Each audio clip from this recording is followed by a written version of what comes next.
Hello everyone, welcome to my channel Pinki's cooking style. খুব অল্প সময়ের মধ্যে ব্রেকফাস্ট হোক কিংবা ডিনারে হোক, অল্প সময়ের মধ্যে হেলদি কিছু খেতে চান, তাহলে মেথি শাকের এই নাস্তাটি আপনারা অবশ্যই একবার ট্রাই করুন, দেখবেন আপনাদের খুব ভালো লাগবে। তাহলে চলুন রেসিপিটি দেখে নিই। আমি প্রথমে কিছু সবজি কেটে নেব। যেহেতু মেথি শাকের এই নাস্তাটি হচ্ছে, তাই জন্য প্রথমে আমি এখানে 1 মুঠ মেথি শাক নিয়ে নেব। মেথি শাকটা আমি চাকু দিয়ে কাটবো না। তাছাড়া আর কী লাগবে সেটা একবার দেখে নিই। এখানে লাগছে 4টে কাঁচা লঙ্কা আর 2টো পেঁয়াজ। ঝালটা আপনারা নিজ স্বাদ অনুযায়ী দেবেন। তাহলে চলুন এগুলোকে এবার কেটে নিই। প্রথমে আমি কাঁচা লঙ্কাগুলোকে কুচি কুচি করে কেটে নেব। মেথি শাকটা আমি বটিতে কেটে নিয়েছি, তাতে আমার মেথি শাকটা বেশ ফাইনভাবে কাটা হবে। আপনারা যদি চাকুতে ভালোভাবে কাটতে পারেন তাহলে কেটে নেবেন। আমি বটিতে বেশি কমফোর্টেবল, তাই বটিতে কেটে নিয়েছিলাম। আর বাকি লঙ্কাগুলো পেঁয়াজগুলো আমি চাকুতে কেটে নিয়েছি।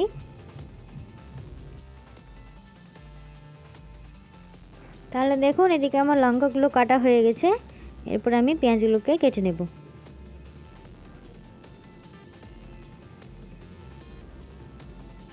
পেঁয়াজগুলো আমার কাটা হয়ে গেছে। আর এদিকে দেখুন আমি মেথি শাকটাও বেশ ভালোভাবে কুচি করে কেটে নিয়েছি। তাহলে চলুন এবার ব্যাটারটা তৈরি করে নিই। আমি প্রথমে একটা বাটি নিয়ে নিয়েছি, এর মধ্যে 500 গ্রাম চালের আটা দিয়েছি। আপনারা চাইলে এখানে গমের আটাও দিতে পারেন। সমস্ত আটা আমার দেওয়া হয়ে গেছে। এরপর আমি দিয়ে দেবো স্বাদ মতো লবণ। আমি এখানে 1/2 চামচা লবণ দিয়েছি। লবণটা আপনারা আপনাদের স্বাদ মতো দেবেন। তারপরে কেটে রাখা দিয়ে দেবো মেথি শাকগুলো।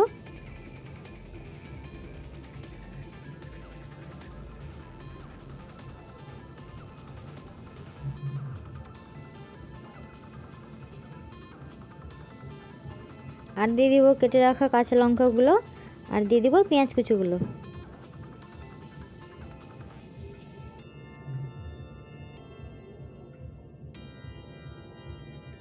আর এর মধ্যে দেবো 1টি ডিম। আপনারা চাইলে এখানে 2টো ডিমও দিতে পারেন। ডিমটা দিলে এটার টেস্ট আরও বেশি হয়ে যাবে, তাই জন্য আমি একটা ডিম দিয়ে দিয়েছি। এবার এটাকে ভালোভাবে মেখে নিতে হবে। একবারে বেশি জল দিয়ে দিবেন না, অল্প অল্প করে জল দিয়ে এটাকে মাখতে থাকবেন।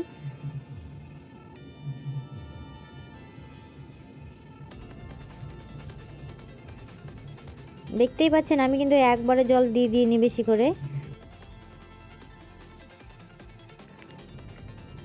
আপনারা এখানে চাইলে হলুদ দিতে পারেন, কিন্তু আমি এখানে হলুদ দিইনি। সাদা সাদা রাখার চেষ্টা করেছি, কিন্তু হলুদ দিলে এর কালারটা বেশ ভালোই লাগবে, খারাপ লাগবে না। কিন্তু হলুদটা পুরোটাই অপশনাল। এই যে দেখুন আমার ব্যাটারটা প্রায় রেডি, আর সামান্য একটু জল লাগবে। এই যে দেখেন আমার ব্যাটার একদম রেডি। এর থেকে বেশি পাতলা করব না।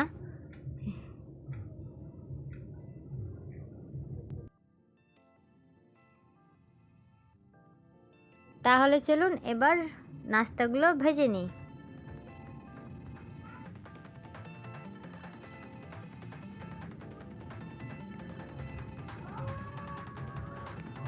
আমি এখানে প্রথমে তাওয়া বসিয়ে দিয়েছি।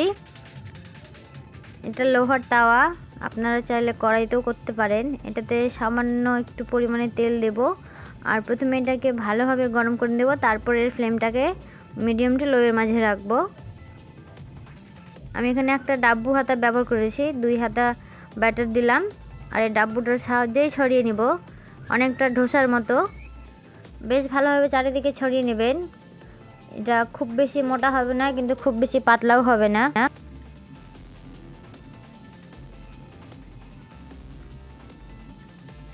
ঠিক এইভাবে করে চারিদিকে ছড়িয়ে নেবেন।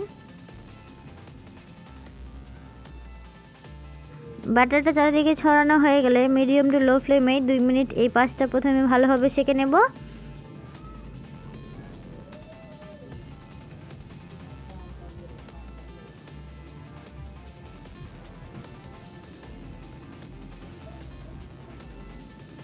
দুই মিনিট হয়ে গেছে। এবার আমি খুন্তি দিয়ে প্রথমে তলাটা হালকা করে নেড়ে নেব, তারপরে এভাবে উল্টে দেব।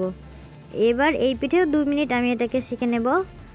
ফ্লেমটা কিন্তু অবশ্যই মিডিয়াম টু লোয়ের মাঝখানে রাখবেন। হাই ফ্লেমে করলে কিন্তু এটা বেশি লাল হয়ে যাবে, আর ভেতরটা হয়তো কাঁচা থেকে যাবে। এরপর আমি সেমভাবে আবার দিয়ে দিয়েছি।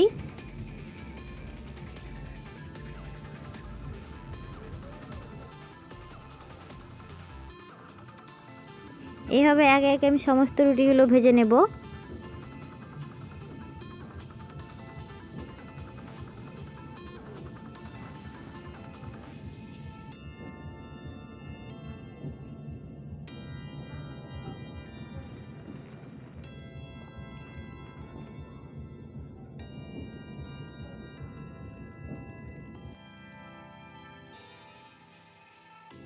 সব রুটিগুলো আমার ভাজা হয়ে গেছে। ভিডিওটি কেমন লাগলো আপনারা অবশ্যই জানাবেন। ভালো লাগলে please like, comment, share and subscribe my channel.